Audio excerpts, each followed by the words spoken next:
₹3 ಹೆಣ್ ಕೊಡ್ತಾರ? ಬಂಗಾರ ರೇಟ್ ಎಷ್ಟಾದ್ರು? ₹3 ತೊಲಿ ಕೊಡತ್ತಿಲ್ಲ ಯಾವನ ಕೊಡತ್ತಿಲ್ಲ. ₹3 ತೊಲಿ ಕೊಡತ್ತಿಲ್ಲ.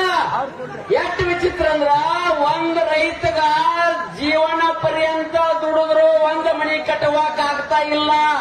ಕೇವಲ ಎಕರೆಗೆ 45 ಟನ್ 50 ಟನ್ ಹಿಡಿದ್ರ ₹1.5 ಲಕ್ಷ, ₹3 ಕಿಲೋದಂಗಾದ್ರ ₹1.5 ಲಕ್ಷದಾಗ 50,000 ಖರ್ಚ, 1 ಲಕ್ಷ ಉಳ್ದತ್ತೆ. 1 ಲಕ್ಷದಾಗ ಹೆಂಡತಿ ಮಕ್ಕಳು ಸಾಲಿ ಫೀ ಆರೋಗ್ಯ ಬಟ್ಟೆ ಬರೀ ಎಲ್ಲಾ ತ್ರೋಗದ್ರ ಖಾಲಿ. ಮತ್ ರೈತರು ಏನ್ ಕೂತರು, ನಮ್ಮನ್ನ ರೋಡ್ ಮೇಲೆ ಕುಣಿಸೋದು ಅವ್ರ AC ವಿಧಾನಸೌಧ. ಒಮ್ಮೆಲೆ ರೋಡ್ ಮೇಲೆ ಪಪ್ಪರೆ ಗಂಡ ಮಕ್ಕಳ ಮಕ್ಕಳು. ನಮ್ಮ ರೈತರಿಗೆ ಹಾಸಲಿಲ್ಲ, ಹೊದಿಕ್ಕಿಲ್ಲ, ಮನ್ಯಾಗ ಏನೇನೂ ಇಲ್ಲ. ಆನಂದವಾಗಿ ₹3 ಕೊಟ್ಟರು ಇನ್ನೂ ನಾ ಹಂಗದೀವಿ.